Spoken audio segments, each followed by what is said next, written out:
प्यारे दोस्तों एवं सज्जन मित्रों, हम आपको बताने जा रहे हैं कि भारत के कुछ स्वतंत्रता सेनानी जो गरम दल के हुआ करते थे, नरम दल के हुआ करते थे, जो भारत के प्रमुख स्वतंत्रता सेनानी हैं, उनके बारे में हम आपको बताएंगे और उनकी हिस्ट्री और उन्होंने क्या क्या देश के लिए किया है, कौन सी बुक्स जारी की है, आत्मकथा क्या लिखी है, कौन कौन से जीवन से उनके बहुत अहम तथ्य रहे हैं, उनके बारे में हम बताएंगे।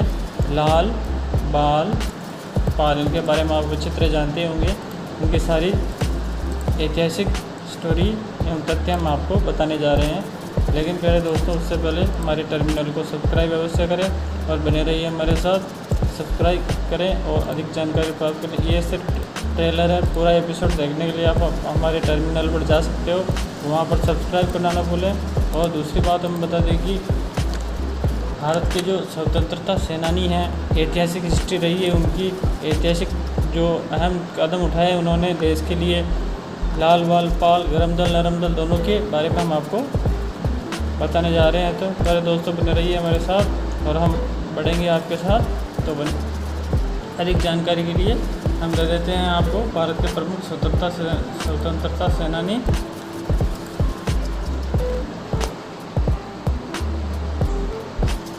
कृपया कर्सर पर ध्यान रखिए और बने रहिए हमारे साथ। भारत के प्रमुख स्वतंत्रता सेनानी जो फ्रीडम फाइटर हुआ करते थे, उनकी जो ऐतिहासिक हिस्ट्री है उसके बारे में हम आपको बताएंगे। तो सबसे पहले स्टार्ट करते हैं। अहम और प्रमुख व्यक्ति भी साथ में शामिल हैं। सबसे पहले बताएंगे सी राजगोपालाचारी। सी राजगोपालाचारी, इनके जीवन से जुड़े जो तथ्य हैं, ऐतिहासिक हिस्ट्री है, उनके बारे में हम आपको बताने जा रहे हैं। Okay sir. तो सबसे पहले सी राजगोपालाचारी, उन्हें राजाजी और शियार के नाम से भी जाना जाता था। सी राजगोपालाचारी को, वे एक वकील और स्वतंत्रता सेनानी थे। वकील थे और स्वतंत्रता सेनानी थे। राजगोपालाचारी भारत के पहले और अंतिम भारतीय गवर्नर थे। पहले भी थे और अंतिम भी थे भारतीय गवर्नर सी राजगोपालाचारी, राजा गोपालाचारी। 1930 में उन्होंने मद्रास राज्य में वेदारण्यम नामक सत्याग्रह का नेतृत्व किया था। 1930 में वेदारण्यम नामक सत्याग्रह का लीडिंग की थी सी राजगोपालाचारी ने। 1954 में डॉक्टर राधाकृष्णन तथा सीवी रमन सहित भारत रत्न से सम्मानित किए जाने वाले पहले व्यक्तियों में से एक थे। 1954 में राधाकृष्णन तथा सीवी रमन सहित भारत रत्न से सम्मानित किए जाने वाले व्यक्तियों में से एक थे वो सी राजगोपालाचारी। 1954 से 1952 तक वे भारत के गृह मंत्री तथा 1952 से 1954 तक वे मद्रास के मुख्यमंत्री थे। 51 से 52 तक भारत के गृह मंत्री तथा 52 से 54 तक मद्रास के मुख्यमंत्री थे। राजाजी ने 1959 में कांग्रेस से अलग होने के पश्चात स्वतंत्र पार्टी की स्थापना की थी। तो सी राजगोपालाचारी ने 1959 में स्वतंत्र पार्टी की स्थापना की थी। राजाजी गांधी जी के पसंदीदा लोगों में से एक थे। वे उन्हें अपनी अंतरात्मा की आवाज़ बताते थे। Very good. राजाजी गांधी जी की पसंदीदा आत्मा में से एक थे और अंतरात्मा की आवाज़ बताते थे। सी राजगोपालाचारी को महात्मा गांधी जी बताते थे ऐसी बात। अब आते हैं बाल गंगाधर तिलक। स्वराज्य मेरा जन्मसिद्ध अधिकार है। लाल बाल पाल में से ये बाल गंगाधर तिलक लोकमान्य तिलक के नाम से जाने जाते थे। लोकमान्य तिलक के नाम से भारतीय इतिहास, खगोल, विज्ञान और संस्कृत के विद्वान थे। भारतीय इतिहास, खगोल, विज्ञान और संस्कृत के विद्वान थे।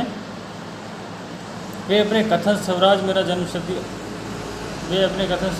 जन्मसिद्ध अधिकार है और मैं इसे लेकर के रहूँगा के लिए प्रख्यात हुए थे। स्वराज्य मेरा जन्मसिद्ध अधिकार है और मैं इसे लेकर के रहूँगा, ये इनका अहम कथन।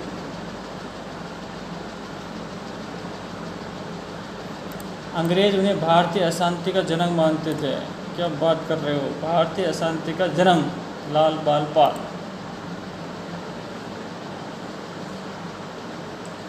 विष्णु शास्त्री के साथ मिलकर तिलक ने भारत के युवाओं को भारत की संस्कृति के बारे में शिक्षा देने के लिए डेक्कन एजुकेशन सोसाइटी की स्थापना की थी। तो प्यारे दोस्तों, हम बता देते हैं आपको कि डेक्कन एजुकेशन सोसाइटी की जो स्थापना की थी विष्णु शास्त्री के साथ मिलकर, तो वो की थी बाल गंगाधर तिलक ने। तिलक भारतीयों की दुर्दशा उजागर करने वाले 2 साप्ताहिक पत्रिकाओं केसरी मराठी तथा मराठा अंग्रेजी के संस्थापक भी थे। केसरी और मराठा, एक मराठी में निकलता था और मराठा वाला अंग्रेजी में निकलता था, दोनों एक बार जारी किए थे इन्होंने भारतीयों की दुर्दशा के बारे में। उन्होंने लोगों को करीब लाने और अंग्रेज़ों के साथ राष्ट्रवादी आंदोलन में शामिल करने के लिए गणपति महोत्सव और शिवाजी जयंती जश्न की शुरुआत की। गणपति महोत्सव और शिवाजी जयंती दोनों की शुरुआत की नहीं, बाल गंगाधर तिलक ने शुरुआत की थी। करीब लाने के लिए, लोगों को एकजुट बनाने के लिए गणपति महोत्सव और शिवाजी जयंती। विपिन चंद्र पाल और लाला लाजपत राय सहित वे स्वदेशी आंदोलन के प्रमुख रचयिताओं में से एक थे। तीनों को लाल बाल पाल के नाम से जाना जाता था। तो लाल बाल पाल के बारे में हमने बता ही दिया आपको। लाल यानी लाला लाजपत राय, बाल यानी बाल गंगाधर तिलक और पाल यानी विपिन चंद्र पाल। और के साथ थैंक यू, बने रहिए हमारे साथ। स्वराज को लक्ष्य बनाकर उन्होंने होम रूल लीग की स्थापना भी की थी। स्वराज को लक्ष्य बनाकर होम रूल लीग की स्थापना की थी। किन्होंने की थी? बाल गंगाधर तिलक ने। वे गीता रहस्य तथा the Arctic home in the Vedas, the Arctic home in the Vedas के लेखक कौन थे? बाल गंगाधर तिलक। उनका देहांत 1 अगस्त 1920 में हुआ था। इसी दिन महात्मा गांधी ने असहयोग आंदोलन की शुरुआत की थी। महात्मा गांधी ने 1920 में 1 अगस्त 1920 असहयोग आंदोलन की शुरुआत की थी। उसी दिन बाल गंगाधर तिलक की देहांत हुआ था। और कैसे थैंक यू। अब आते हैं गोपाल कृष्ण गोखले, जो कि गांधी जी के राजनीतिक गुरु हुआ करते थे। उन्हें व्यापक रूप से महात्मा गांधी के राजनीतिक गुरु के रूप में जाना जाता है। उन्होंने 1905 में शिक्षा, स्वच्छता, स्वास्थ्य देखभाल को बढ़ावा देने वाले तथा अस्पृश्यता और भेदभाव, शराब, गरीबी आदि सामाजिक बुराइयों से लड़ने वाले संगठन सर्वेंट्स ऑफ इंडिया सोसाइटी की स्थापना की थी। तो पहले दोस्तों हम आपको बता देते हैं सर्वेंट्स ऑफ इंडिया सोसाइटी की स्थापना किसने की थी। तो हमने आपको बताया कि जो गांधी जी के राजनीतिक गुरु है गोपाल कृष्ण गोखले ने सर्वेंट्स ऑफ इंडिया सोसाइटी की स्थापना की थी। उन्होंने पुणे के एक स्कूल में सहायक मास्टर के रूप में अपना करियर की शुरुआत की थी। सहायक मास्टर हुआ करते थे पुणे के एक स्कूल में गोपाल कृष्ण गोखले। 1907 में कांग्रेस के विभाजन के समय वे नरम दल के नेता थे, जबकि तिलक गरम दल के नेता थे। 1911 में उन्होंने नागपुर के प्रमुख दैनिक द हितवादा की स्थापना किन्होंने की थी? गोपाल कृष्ण गोखले ने। और कैसा थैंक यू, बने रहिए हमारे साथ और सब्सक्राइब करना ना भूलें। हम बताएंगे आपको पूरी जानकारी। भारत के प्रमुख स्वतंत्रता सेनानी, उनके अंदर है लाला लाजपत राय। पंजाब केसरी तथा पंजाब के शेर के नाम से लोकप्रिय वे एक वकील और एक स्वतंत्रता सेनानी थे, लाला लाजपत राय, जो कि लाल के नाम से लाल बाल पाल गरम दल के नेताओं में हुआ करते थे। 1889 में कांग्रेस के बम्बई सत्र में उन्हें अन्य 2 प्रमुख स्वतंत्रता सेनानियों विपिन चंद्र पाल, बाल गंगाधर तिलक के साथ जोड़ा गया और तीनों लाल बाल पाल के नाम से भी लोकप्रिय हुए। वे विपिन चंद्र पाल और लोकमान्य तिलक सहित स्वदेशी आंदोलन के अग्रदूतों में से एक थे। वे भारत के स्वतंत्रता संग्राम को बढ़ावा देने के लिए अमेरिका गए, जहां उन्होंने India home league society of America की स्थापना की थी।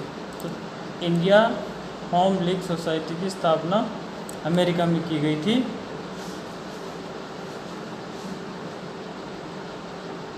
जिसने यंग इंडिया नामक एक मासिक पत्रिका प्रकाशित की थी। यंग इंडिया नामक मासिक पत्रिका भी प्रकाशित हुआ करती थी। 1920 में उन्होंने जलियांवाला बाग हत्याकांड में असहयोग आंदोलन के विरोध में कांग्रेस इंडिपेंडेंस पार्टी की स्थापना की थी। कांग्रेस इंडिपेंडेंस पार्टी की स्थापना की थी लाला लाजपत राय ने। उनके प्रयासों से 1895 में पंजाब नेशनल बैंक का गठन हुआ। क्या बात कर रहे हो? पंजाब नेशनल बैंक का गठन लाला लाजपत राय ने किया था 1895 में। क्या बात कर रहे हो? 1920 में गठित all India trade union Congress के पहले अध्यक्ष बने थे। उन्होंने स्टूडेंट्स ऑफ पीपल सोसाइटी की स्थापना की, जिसने स्वतंत्रता आंदोलन के साथ साथ देश में सामाजिक सुधार के लिए भी काम किया था। Very good. साइमन कमीशन की यात्रा के खिलाफ विरोध के दौरान उन पर लाठियां पड़ी थी, जो उन्होंने कहा था कि मुझ पर किया गया हर वार ब्रिटिश साम्राज्यवाद के ताबूत पर एक कील है। मुझ पर किया गया वार ब्रिटिश साम्राज्यवाद के ताबूत पर एक कील का काम करेगा। 1928 में लाला लाजपत राय की मृत्यु लाठियों की चोट के कारण हुई थी। 1928 में लाला लाजपत राय की मृत्यु लाठियों की चोट के कारण हुई थी। अब चलते हैं श्रीमान आगे। मौलाना अबुल कलाम आज़ाद, वे अंग्रेजी, उर्दू, हिंदी, फारसी और बंगाली के प्रसिद्ध विद्वान थे। मौलाना अबुल कलाम आज़ाद, उन्होंने धर्म और जीवन के बारे में संकीर्ण दृष्टिकोण से अपनी मानसिक मुक्ति के निशान के तौर पर उपनाम आज़ाद बनाया था। आज़ाद के नाम से मौलाना अब्दुल कलाम आज़ाद जाना करते थे। उन्होंने मुसलमानों में क्रांतिकारी रंग रूटों को बढ़ाने के लिए एक साप्ताहिक पत्रिका अल हिलाल का प्रारंभ किया था। अल हिलाल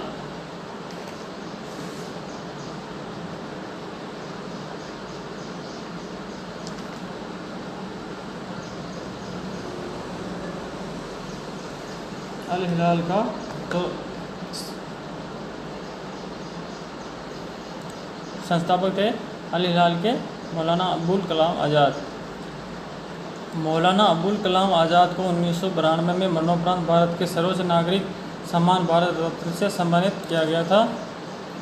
उन्हें 1923 में कांग्रेस अध्यक्ष के रूप में चुना गया था, जिससे यह पद संभालने वाले सबसे युवा व्यक्ति बने थे।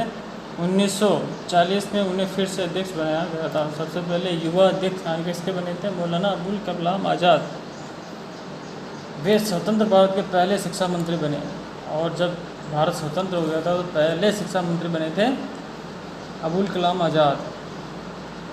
मौलाना अबुल कलाम आज़ाद का जन्म 11 नवंबर 1888 को मक्का में हुआ था। वेरी गुड, मक्का में जन्मे थे ये। मौलाना आज़ाद बंगाल के दो प्रमुख क्रांतिकारी अरविंदो घोष की श्री श्याम सुंदर चक्रवर्ती से मिलने के उपरांत ब्रिटिश शासन के खिलाफ क्रांतिकारी आंदोलन में शामिल हुए थे। तो श्याम सुंदर चक्रवर्ती और अरविंदो घोष से मिले थे। उन्होंने पूरे उत्तर भारत में मुंबई में गुप्त क्रांतिकारी केंद्रों की स्थापना में मदद की। वे 1931 के दरसाना सत्याग्रह के मुख्य आयोजकों में से एक थे, जो दरसाना रिसॉल्ट वर्क्स पर एक अहिंसक छापा था। वे 1920 में संगठित जामिया मिलिया इस्लामिया की फाउंडेशन कमेटी के सदस्य थे। उन्होंने इंडिया विंस फ्रीडम नामक पुस्तक लिखी थी, इंडिया विंस फ्रीडम। अब आते हैं श्रीमान मोतीलाल नेहरू जी के बारे में जानने के लिए, तो बने रहिए हमारे साथ और सब्सक्राइब करना न भूलें। जवाहरलाल नेहरू के पिता मोतीलाल नेहरू थे। वे देश के सर्वश्रेष्ठ वकीलों में से एक थे। वे 2 बार कांग्रेस अध्यक्ष पद के लिए चुने गए थे।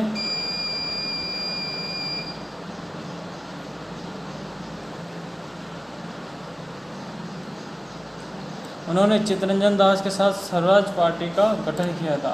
चित्तरंजन दास के साथ स्वराज पार्टी का गठन किया था मोतीलाल जी नेहरू ने। 1923 में वे नई दिल्ली में ब्रिटिश भारत के नए केंद्रीय विधानसभा के लिए चुने गए और विपक्ष के नेता बने थे। वह ऑल पार्टीज कॉन्फ्रेंस के अध्यक्ष थे, जिसने नेहरू रिपोर्ट प्रस्तुत की, जिसमें भारत के पूर्ण प्रभुत्व की सिफारिश की गई थी। उन्होंने 1919 में दैनिक अखबार इंडिपेंडेंस की शुरुआत की थी। किसने की थी? मोतीलाल जी नेहरू ने। मदन मोहन मालवीय, इनको कौन नहीं जानता है। काशी हिंदू विश्वविद्यालय अक्सर महामना के नाम से संबोधित हुए एक शिक्षाविद, वकील और स्वतंत्रता सेनानी थे। उन्होंने 1916 में बनारस हिंदू विश्वविद्यालय की स्थापना की थी। उन्होंने प्रथम गोलमेज सम्मेलन में भारत का प्रतिनिधित्व किया था। प्रथम जो गोलमेज सम्मेलन हुआ था तो महामना ने, मदन मोहन मालवीय ने उनका प्रतिनिधित्व किया था। उन्होंने इलाहाबाद से प्रकाशित द लीडर अखबार की स्थापना की थी। इलाहाबाद से जो प्रकाशित होता था द लीडर। उन्होंने अलग अलग समय पर साप्ताहिक हिंदुस्तान और दैनिक द इंडियन यूनियन का संपादन किया था। उन्हें 4 बार भारतीय राष्ट्रीय कांग्रेस का अध्यक्ष चुना गया, 1909, 1918, 1932 और 1933। मदन मोहन मालवीय को 4 बार राष्ट्रीय कांग्रेस का अध्यक्ष चुना गया था। 2014 में उन्हें मरणोपरांत भारत के सर्वोच्च नागरिक सम्मान भारत रत्न से सम्मानित किया गया था। भारत के प्रमुख क्रांतिकारी और स्वतंत्रता सेनानियों में है, अब बताते हैं आपको कि भगत सिंह, कौन नहीं जानता, महान क्रांतिकारी जोशीले भगत सिंह जी के बारे में बता देते हैं। उन्होंने 1926 में पंजाब नौजवान भारत सभा को व्यवस्थित करने में मदद की थी और इसके संस्थापक सचिव बने थे। वो पंजाब नौजवान भारत सभा भगत सिंह, वे लाला लाजपत राय की मृत्यु का बदला लेने के लिए मिस्टर सॉन्डर्स की हत्या में शामिल थे। उन्होंने चंद्रशेखर आज़ाद के नेतृत्व में हिंदुस्तान रिपब्लिक एसोसिएशन को फिर से संगठित किया और उसका नाम बदलकर हिंदुस्तान सोशल रिपब्लिक एसोसिएशन रखा था। वह प्रसिद्ध पैम्पलेट में नास्तिक क्यों हूँ के लेखक थे। प्रसिद्ध पैम्पलेट में नास्तिक क्यों हूँ के लेखक कौन थे भाई साहब? भगत सिंह। मैं नास्तिक क्यों हूँ के लेखक हैं भगत सिंह।